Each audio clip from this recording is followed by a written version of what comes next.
When the market crashes, everything stops. No showings, no commissions. You can be really great at what you do and still watch your income vanish overnight. That's what happened to a lot of people in real estate after 2008 and even in the wild times that started in 2020. But while most agents were sitting on their hands and draining their savings to pay their bills, there were a few professionals who stayed busy. Building inspectors, the contractors, the claims adjusters. I'm Matt with Adjuster TV, and in a 20-year career, I've worked more than 10,000 catastrophe claims. I've seen firsthand that this is one of the few careers where your income doesn't depend on the economy. It really depends on how prepared you are when opportunity shows up. In this conversation, I'm talking with Dan Dixon, a former real estate broker and appraiser who's starting a brand new chapter as an independent adjuster.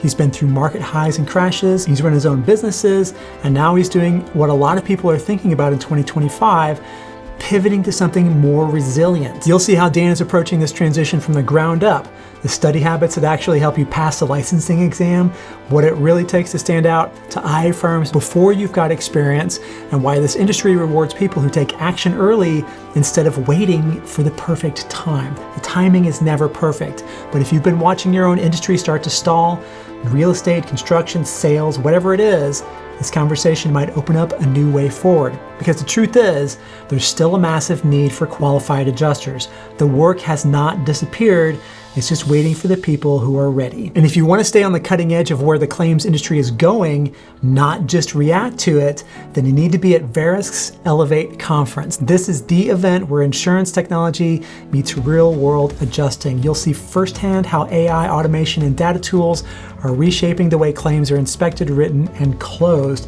and how you can use those same tools to work faster, smarter, and stay in demand no matter how the industry evolves. It's happening February 9th through the 12th, 2026 in Salt Lake City.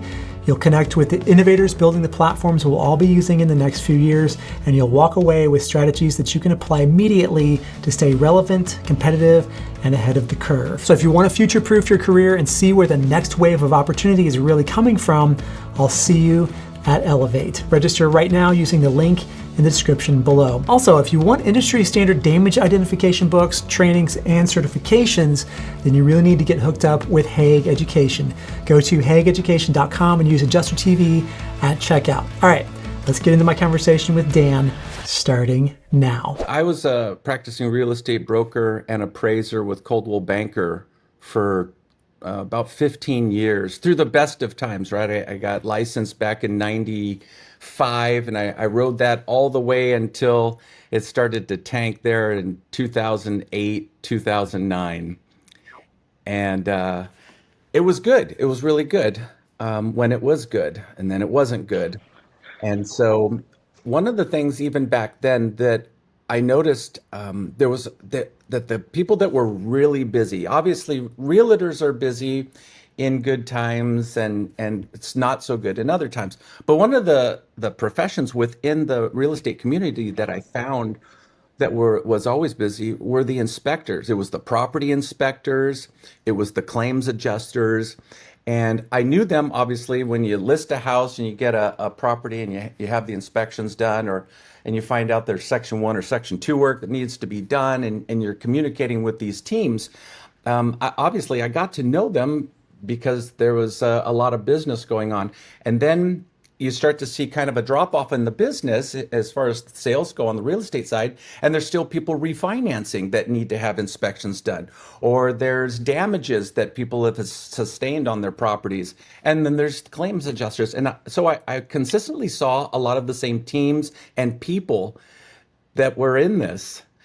And so here we are, fast forward many years later, and I've started a few companies, and I got to thinking about a new path, kind of integrating, that kind of really wonderful white glove service, essentially, if you would, the personal contact with clients, and then mix it with something that I've done in the past, like real estate and so I got to thinking, I was brainstorming, and my wife, Jeanette, she says, and she had been looking at claims adjusting online, doing something from home.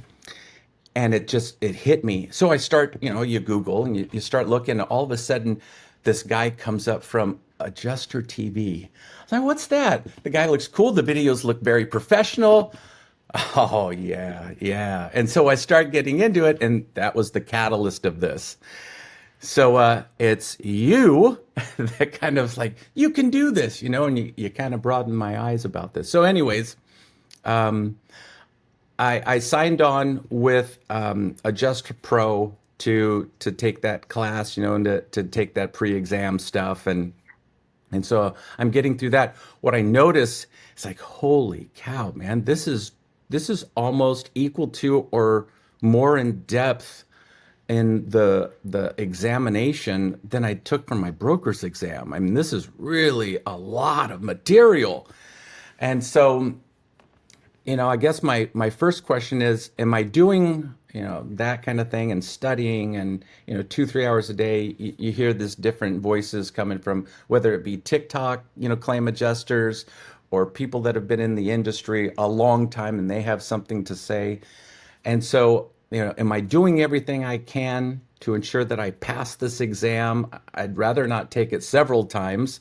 So, so my question, is what can I do to ensure that, I'm doing all that I can to pass this exam? For that question, the answer is pretty simple. I think you made the right choice in choosing Adjuster Pro for your pre-licensing or your pre-exam, or whatever California's Yeah. deal is. I think that that's probably the best you're going to find as far as prepping you for that exam. I would say take your time, study. I mean, it's just the usual stuff, right? And when you're Yeah. taking the exam, I'm assuming that it's open book. I think a lot of the licensing exams, at least the ones I took, were you could have like materials open in front of you, to look things up. 'Cause Okay. you're absolutely right. It's a ton of information. So um, I think that if California, and I haven't taken the California exam, but I think that if it's like any of the rest of the state licenses I've ever done, there's a whole lot of focus on like ethics and a lot of auto stuff and liability and a little bit of property, which is Oh, kind of one thing I found was like, you know, I go get this adjuster license and t go through all this material and then take the exam and then go work, and like 5% of what they covered in the licensing thing I actually is applicable to doing claims, but you still got to do it. It's kind of, if you look at licensing, there's a number of reasons for licensing. I think one of them is to be sort of like a gatekeeper a little bit, okay. and they make them challenging so that the people that get through them, who are like, you know what, I really want this, and they're diligent to do all the prep and the sort of like, you know, the prep stuff that you do before any major exam, and then take the exam and pass it. It's kind of like a little bit of you're sort of self-selecting in. So as far as like tips for passing, I think it's just like any other like big exam that has a lot of complex minutia and stuff, is just to try to like spend a lot of time going through the materials, go through the materials more than once, the pre-exam, pre-licensing stuff, and just get it in there. So I noticed that a large percentage of you watching this right now are not subscribed to my channel here on YouTube. So if you could do me a quick favor and double check that you are, I'd really appreciate it. It's simple, it's free, and it's the easiest way to help me keep making these videos and to keep Adjuster TV moving in the right direction. In a weird way, you're kind of part of this channel's story. You're on the journey with us. So thank you for being here, and thank you so much for subscribing. If you've watched, a lot of my videos, you'll hear me say that, especially with learning like the software, like Xactimate, the more exposure you can get to it, the more Okay. repetition you can get, the more reps you can get under your belt, the more the answers are going to come to you a lot easier, right? So people will ask me, "Oh, well, Matt, when I take Xactimate level 2 from you, and then I take the exam and I get my level 2 certification, and then I go to this other training and they want to teach, level 2, or I didn't take the exam but they want to teach the same material." I say take it again, like go through the material again, because you're going to get it from, a slightly different angle, from a different instructor who's got a different, set of experiences and can backfill holes and things like that. So I don't know if there's another resource that you could find for the California exam. If California has resources like study guides and things like that, I would look at those as well. Okay. So, but you only have to really do that once. And once you've got your home state license or that license, then 1 or 2 or 3 years from now takes 24 hours of CE, which is like the easiest. You do that in your pajamas over a weekend, watching a football game, and then you're just going through these slideshows and then answering quizzes, and then you re-up your license. So you really only need to do this one time for this license. California, it's the same as New York and I think Alaska and Hawaii, and maybe 1 or 2 other ones where they don't reciprocate with other states, meaning that if you also wanted to go get an Oklahoma license, you'd have to take the Oklahoma test, right, and go through the same rigmarole that you are with California. So what we say is like, the state that where you live, where you have your driver's license and everything, you got to get that license if they have a license, right? And if you happen to be California or New York, then you're not going to be able to get too many other licenses reciprocal with that. So the next license that you would get is, and this is maybe moving beyond like what the next step is for you, the next license to pick up would be Florida, because for a couple of reasons, I think Florida has one of the faster turnarounds. It's reciprocal with the most states, and I think that I think a lot of them do a background check and fingerprinting and that kind of thing. Texas honors Florida's fingerprints, but Florida doesn't honor Texas's fingerprints or something like that. So Florida is the state to get to be reciprocal with the rest of the states, right? So you still have to go through Florida's pre-exam and get appointed, right? It's a super quick step. It's like $35, which is unique to Florida. And then you can go on to Circon.com or NIPR.com and just apply for the rest of like the licenses. So you can apply for Texas, Oklahoma, Louisiana, Mississippi, Georgia, Carolinas, Minnesota, so on and so forth. And then it's just checking boxes and then paying a fee at the bottom, because the Florida exam counts for the rest of those exams. Florida's background check counts for the rest of those. So, perfect. As far as like again, kind of moving beyond like, well, we're going to get this first license under our belt. The next step is going to be to get another sort of basket of licenses, which will make every license that you get makes you more, opens opportunities for you, makes you more deployable, makes you a more useful resource for the IA firms.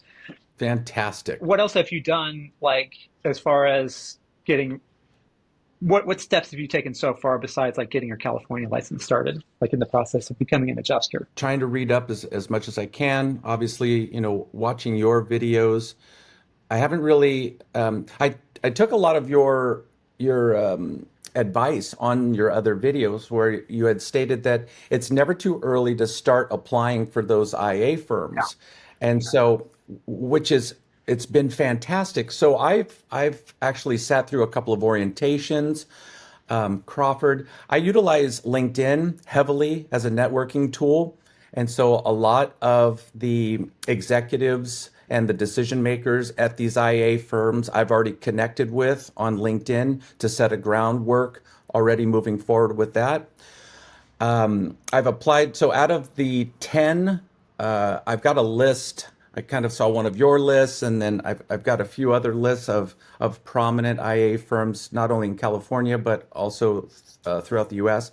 Out of the 10 thus far that I've already applied for, I've heard back from 8 of them that have essentially welcomed me on, had me sign up, go through all of their protocol to put all my information in, and they all said the same thing like you said, is that as soon as you pass that test, you get on there, you change everything, make sure everything's updated, and then scale and update that as you go along, and that way you get deployed. So should you try to be a specialist as an adjuster? Should you focus on one type of claim or one geographic area? Or should you just throw a wide net so that IA firms always know that they can call you?